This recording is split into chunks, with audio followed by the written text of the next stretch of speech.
It being 7 p.m., Thursday, August 13th, 2026, we will call to order the open session of the Planning Board. Please note this meeting is being recorded for live broadcast and televised replay on Bourne TV. If anyone is audio or visually recording, please acknowledge at this time.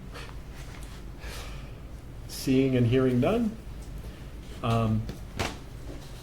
we will go to our all items within the meeting agenda are subject to deliberation and votes. First item is our introduction, which is Eleanor McKay, our new building commissioner. Welcome. Welcome. Is there anything that you'd like to ask us about that we might be able to assist with in your responsibilities? I know there is coordination that goes on between the planning board and Eleanor, you're building commissioner. gonna have to go up to the lectern. Maybe tell the people who might be watching a little bit about ourselves. Yeah. Yes, please. If you could introduce yourself and. Absolutely. My name is Eleanor McKay. I'm an architect and building commissioner.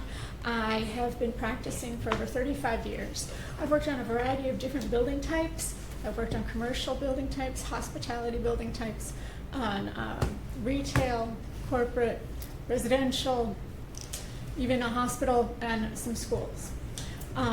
So I have a vast variety of background to bring to the table. I really enjoy working with the whole team upstairs. Excuse me, I need some water. They're a terrific team. We talk all the time. We discuss issues and we discuss projects and we discuss just how to serve the residents and how to serve the users as best we can.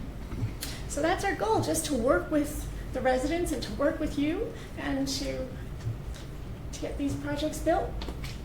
Nice. Do you have any questions for me?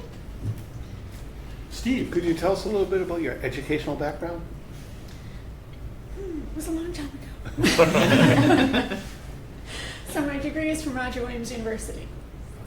I have a degree, Bachelor's of Architecture. It's a 5-year degree. I've had my professional architectural license since the 90s, 97. And you take continuing education all the time. Every year you have a minimum mandatory amount of requirements of continuing education hours. I have ranging from 12 to 18 to 24 hour credits per year.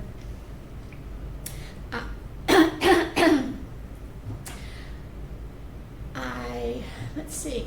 I think a lot of the training, education is on the job site, at building departments, in the office, doing the drawings, going out to the job site, seeing how things are built, seeing how it all comes together, working with engineers, working with planners, just to see a building really is a combination. It is really three-dimensional. Every wall, everything on the wall, ceiling, floor speaks to me about what's behind that surface, and it's just a woven mesh, and it's my language.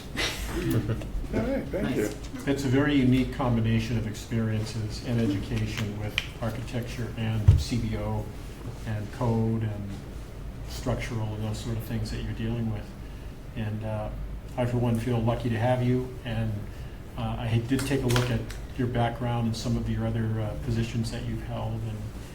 And we are very lucky to have you here. Yeah, maybe you could highlight those other work experiences that you've had, especially if it involved municipalities, like as a building commissioner.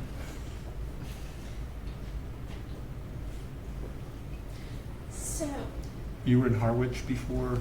I was in Harwich briefly, yes, Yep. but I have also worked in Falmouth for a couple of years in the building department, as zoning compliance officer. That must have been fun in Falmouth.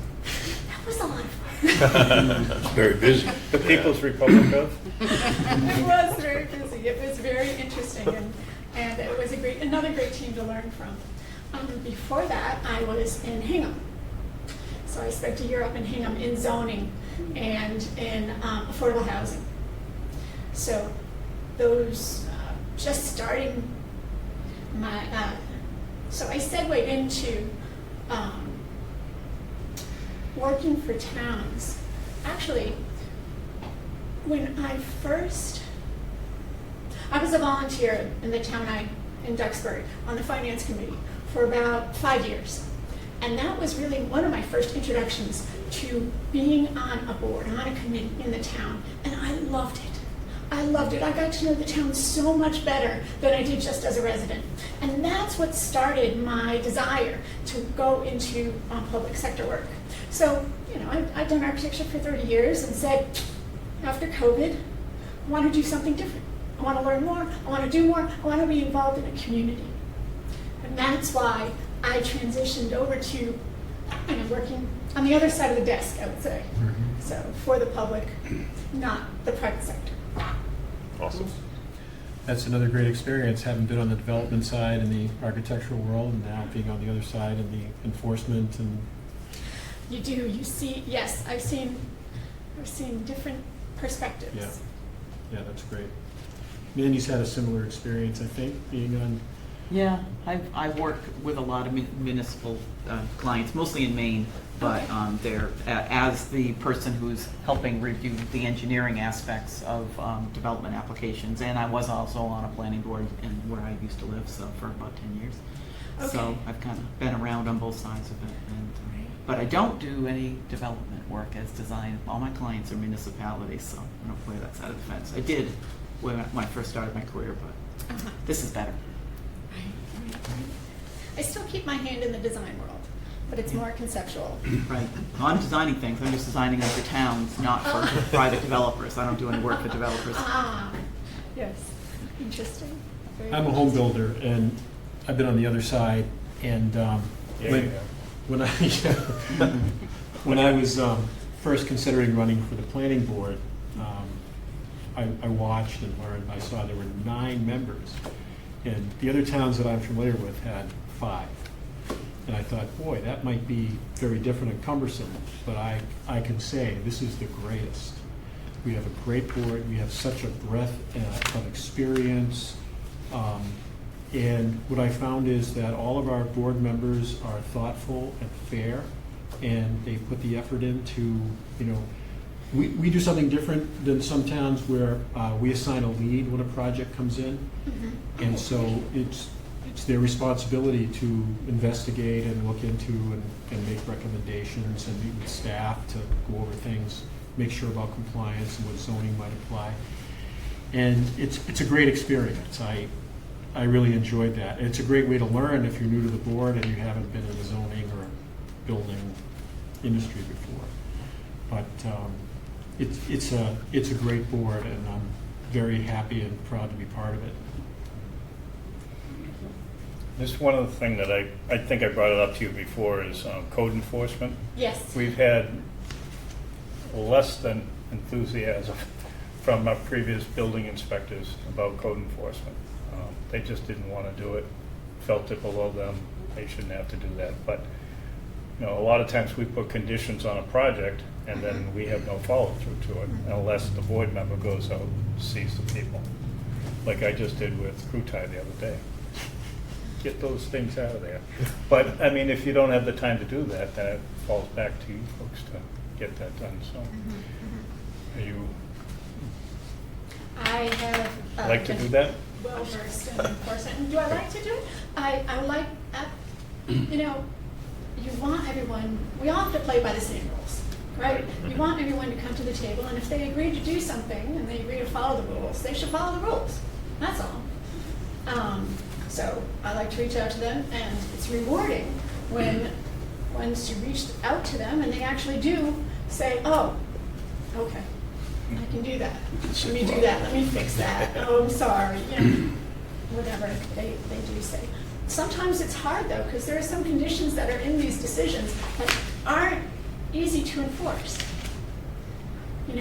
So for example, I had a situation that I'm dealing with this week, and there was a decision from 10 years ago on this property, and because there are so many users to this property, it's very hard to enforce this particular condition. So, you know, sometimes when there are many people using a property, you can't, sometimes the conditions just are very, you know, Yeah. they're just hard to enforce. There's no, you know, people want to blame one person and they can't blame that person because there are There's no control. more over it, factors right? at play, right? Yeah. So I'm happy to dive in, I'm happy to investigate the problem, I'm happy to see what's going on, I'm happy to talk to the property owner and to come to a resolution. How would we, as individual board members, would you prefer us to go through the town planner and then have her contact you, rather than us individually? I think that's a good idea. There's a little bit more control in place, and I gave her a written list already. start with Lewis and Road. You know, the town Yeah, planner that's can on turn the around list. and swat us too, so. Yeah, we have the list going. Yeah. Yeah, the list going. So, But the signs, I think you already sent out a lot of letters for signs. signs, and flutter flags, Yeah. and. Yeah, somebody I talked to the other day said, oh yeah, she was already here. Told me to get rid of the flutter flag, and I said, I told you last week. Yeah. But That was just you. I told them, I said, hey, there's a new sheriff in town, you better get that thing down. And they said, yeah, okay. And they called me later on and said, yeah, she was very nice, she came by and told us, get it down, so. Good. I think most people want to work with them. Sometimes they don't realize, you know, really, that they have to, you know, there are requirements on their special permit. Sometimes it's corporate policy that they have to be reminded of Yes. town regulations. Yeah. Oh, I don't know, biannually, every 6 months or so. Yep. And there may be some conditions that this board might put on that are unenforceable. And if you see that happen, just let us know. Maybe we can modify for the next one. Right. I'll do that, yeah. If I see something, I'll share it with you guys. Yeah. And if you see something, share it with me, you know, Great. share it through Jen. And I'll develop a list from the complaints that you guys had come up with. I'll start going through that list. I've started already, and I'll start documenting what we see, what I can do. And I think, you know, I can report back to you in a month about what we got. That'd be awesome. We'll go through it. Yeah, even if she Chris will just, go through We it. need to well, go through. I was just gonna say, even if she sent it back to Jen, and then Jen at our meeting said, oh, I have this from Andy, this is what's going on, she's enforced these 5 things, or she's given them notice or whatever, just so that we're aware of it. So I'm not down there knocking on their door too, because that's how I had to do it for the last 20 years. We had to do our own code enforcement on our decisions, so it was tough. Because a lot of people didn't have the free time. Right. But when I was employed by the town of Bourne, it was easy, because I just drove around in the car with all kinds of markings on it, with blue lights on the top, and they tend to comply. Yeah. Like gun on your hip? Bonnie Fife had a Just- cooler right here. I'm here about the sign. Yeah.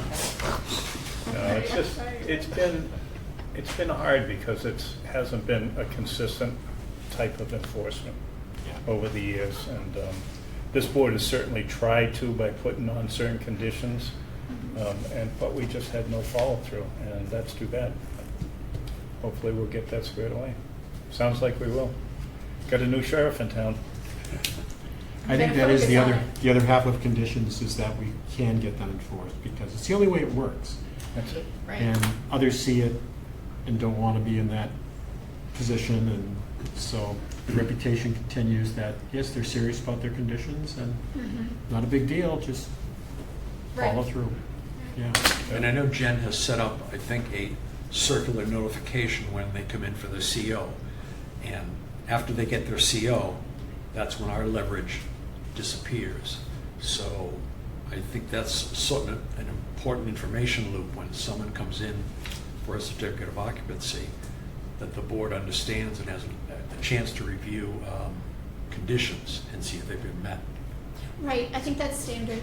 It should be standard that it goes through all the departments for them to review conservation as well as planning Yeah. and zoning, all the requirements that were set up for the permit to be issued, right? before that CO is issued. We recently instituted that their civil engineer would need to give us a letter stating they had met the conditions. Okay. And then listing any that might not be met yet, but might be bonded, or, might be something that was simply a matter of the state giving their inspection blessing, but Right. that way, somebody has to put their stamp, their signature, and so forth on it and submit it. Somebody owns it. Yeah. That is fantastic. Anything else I can do for you? We really appreciate you coming out Right. Yeah, at thank you. night after work and introducing yourself. And if there's anything we can do, please don't hesitate to ask. I'm sure there will be. I'm sure as I dive into more of these projects, I'll reach out to you, I'll reach out through Jen and ask for your input, and I'm sure it'll be a dialogue back and forth. And we can work together to. Sounds good. Super, That's thank you good. so much. Thank you very much. Thank you. Huge step forward. Thank you. Thank you. You're welcome. Nice to meet you. Thank you. Nice to meet you. Agenda item number 2 is meeting minutes from July 23rd, 2026. Motion to approve as presented. Motion from Chris, second from Jim. Any questions, comments from the board? Nobody else wants to?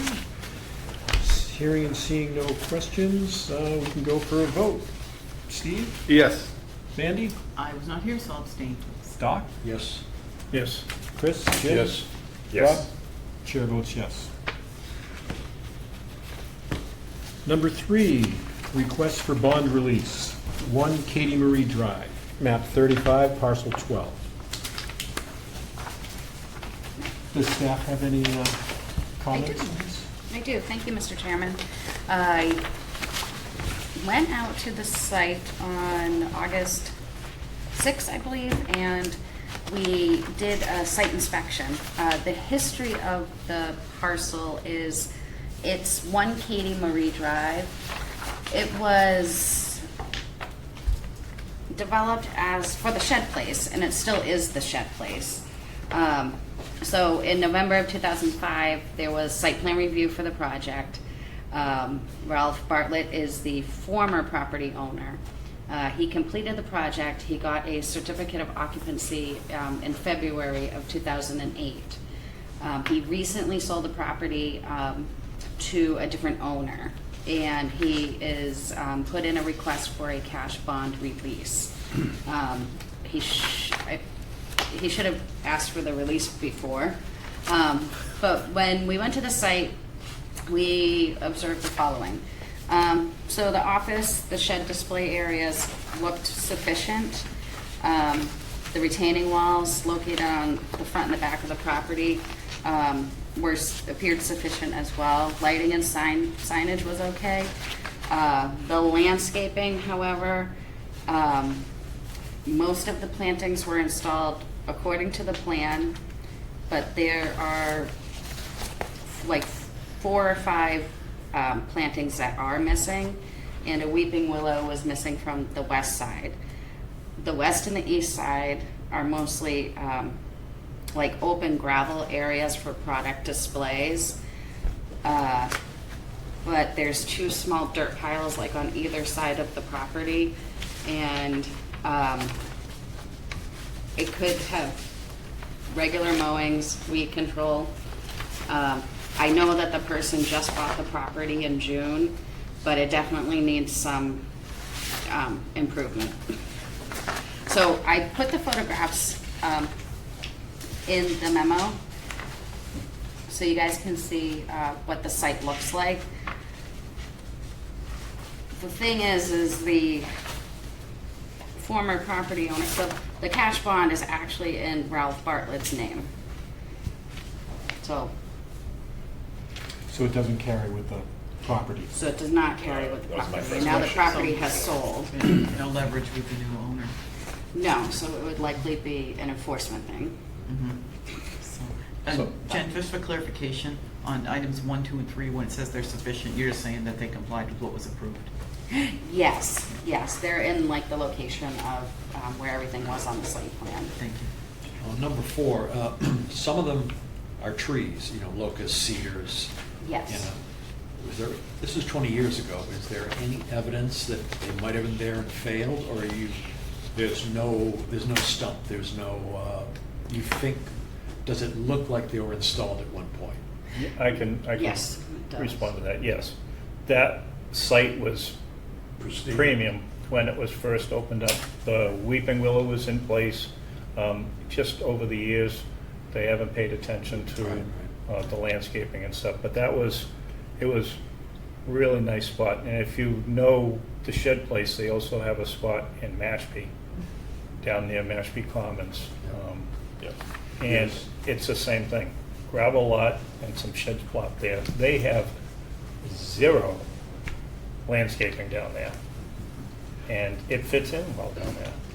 If it was installed and failed over time, Yes. it's not an enforcement, doesn't look like an enforcement No, issue. and I think on we that. should give the new owner a chance to get a hold of the place. It looks like he's trying to regrade it, to maybe clean it up a little bit. A So little let's- encouragement. Yeah, a little encouragement from him, and we could maybe send him a letter showing these were the conditions that we approved before, especially with landscaping, and just say, could you maybe pay attention to some of this stuff? There's no substitute for ongoing maintenance, Yeah. just, Yeah. care about the place. When it was first done, it was all seashells except for the hill going down in the back of the lot. Going down, they had to put in rock because the water was just crazy down there. But no, this place was really nice when they first did it. And he had some exposure to the boulevard with the plantings that he did, and that's what they relied on. Because we all know MacArthur Boulevard, you're going down there at 70, and by the time you see it, you've gone by it. Oh, so. So the bottom line is the previous person is the bond that we have to release. The current one, we're gonna send a letter of encouragement, Correct. okay? Yeah, I would go along with that. That sounds good. Is that a motion?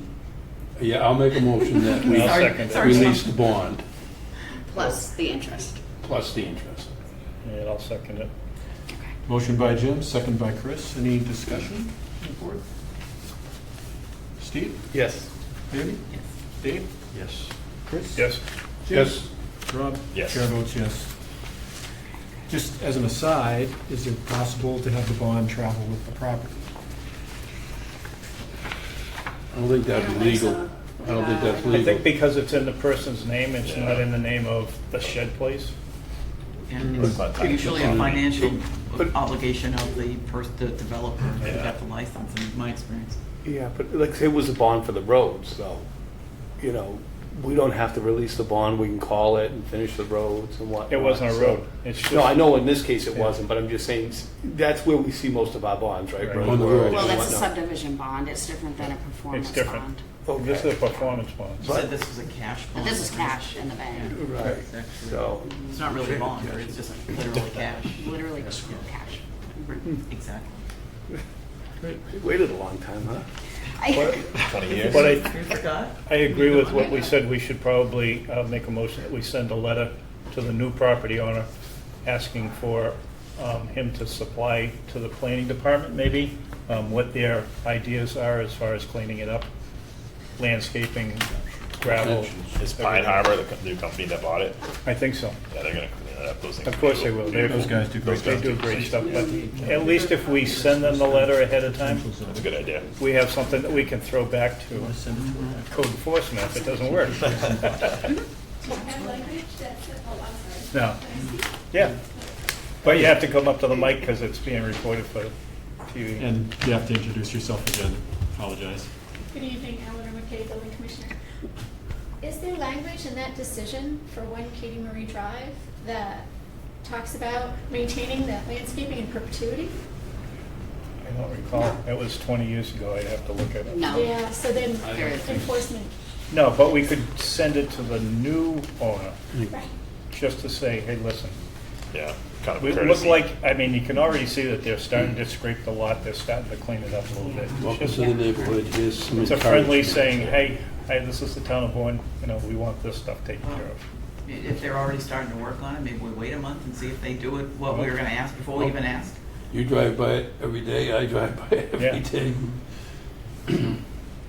Because it's probably not enforceable. I mean, the letter of encouragement, I thought was a perfect way of putting it, Yeah. because it's kind of like, we're asking you to nicely maybe consider doing this, but we can't make it. I mean, you can send the building commissioner over there with In a a police- fruit basket and a letter of encouragement. The one thing I'll say is, this particular lot at the beginning of Katie Marie Drive was nice before. It looks like they're gonna clean it up again. But if you're in that building, take a look across the street at two other buildings. Looks What like- landscaping? There's weeds more than anything, and it almost looks like one of the buildings is abandoned. There's stuff inside it, but You know, it depends on whether you're trying to attract the public, and I think that's its own discipline. If you've got that kind of visibility, don't be a slob in public. no, that's Yeah. why. If you want, like I if said, you want for people 20 to years, stop, yeah. it's one thing if you're all internal storage or Right. something. The shed place was always neat and pristine until the last few years. So, moving on, number 4, other business not reasonably anticipated chair.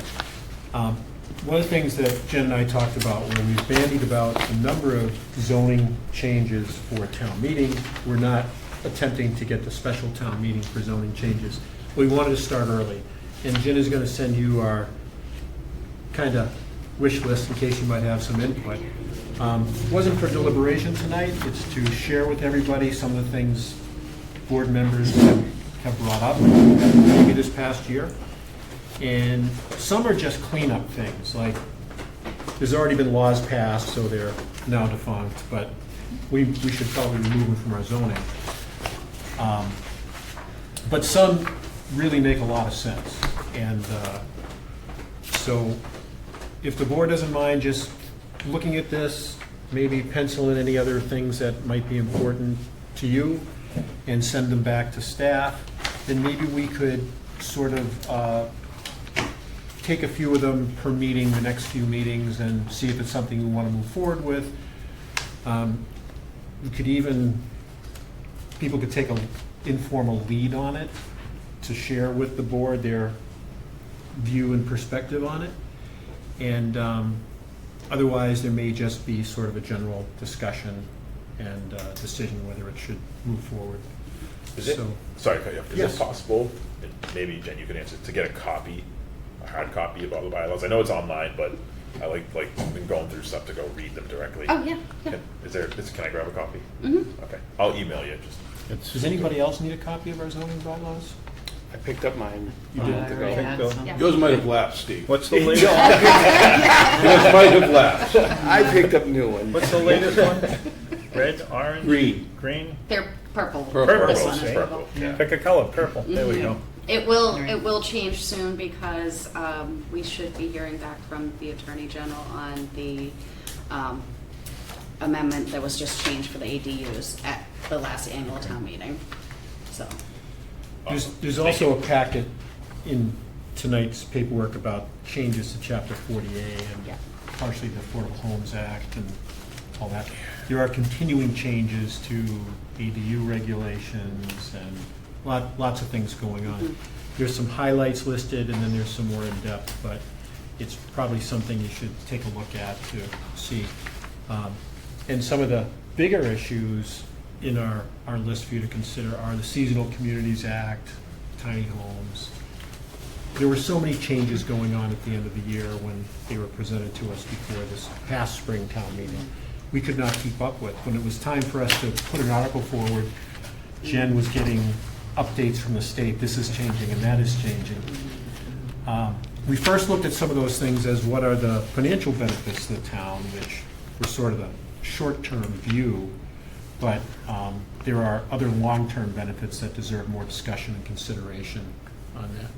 But every time that we get 2 steps forward, the state sends us 4 steps backwards. Have Or those rules, high speed forward to something even Yes. more. yeah, have those rules you were just speaking of settled now? Are they done, or are they still being tweaked?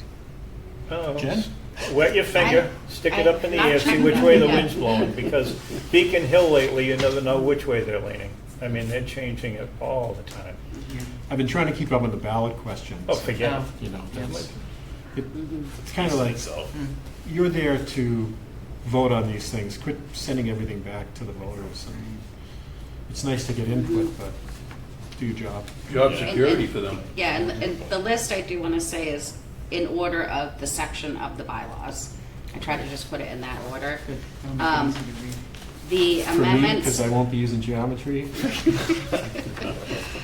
the amendments to 40A that just came out that are effective July 1st, I think we're going to ask town council if he can come and talk to planning board and ZBA about those changes, because there will be some like bylaw changes that will likely need to be made.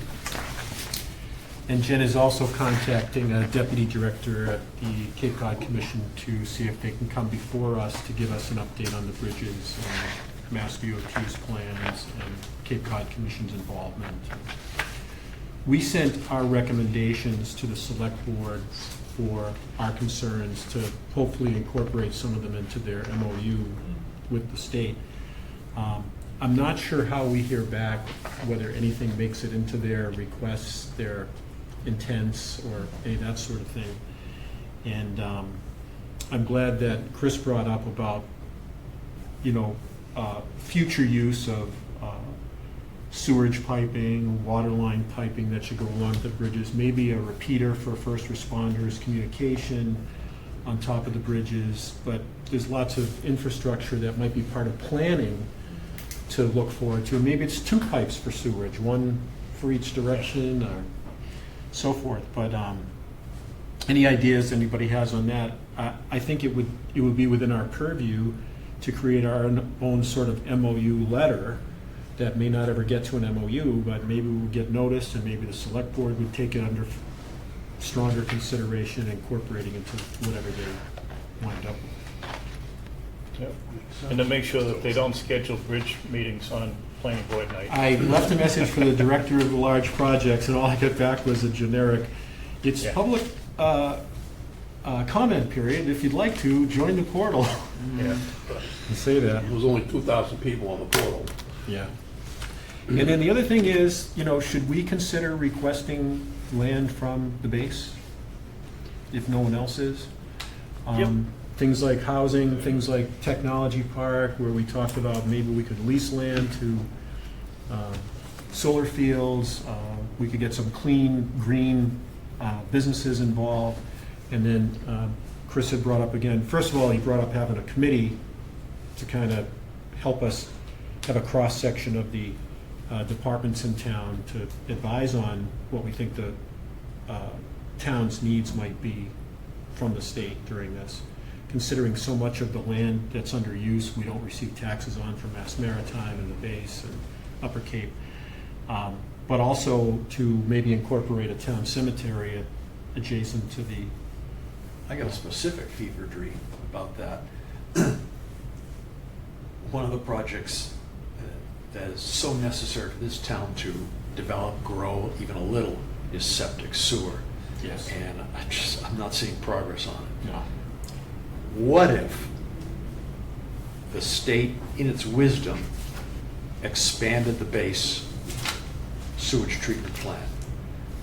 Really expanded it, and then offered the municipalities around a chance to share in that, put up some cash, share in that capacity, and unlock some of our potential here. That was brought up a number of years ago, and they were going to include Sandwich, Mashpee, Falmouth, and Bourne surrounding the base. The problem is you had 4 municipalities, and you had 4 different ideas on how to proceed with it. Who's going to be in charge of it, and all this other stuff.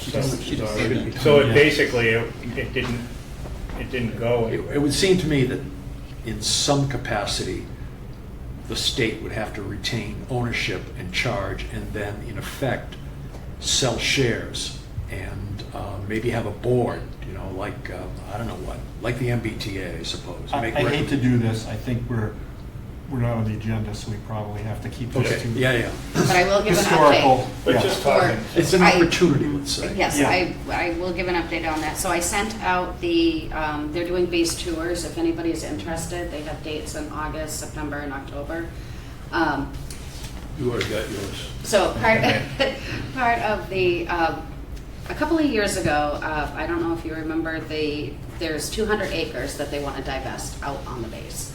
And there was a meeting out on the base, and then they decided, wait, let's step back here, let's update the whole entire base master plan because it's 20 years old.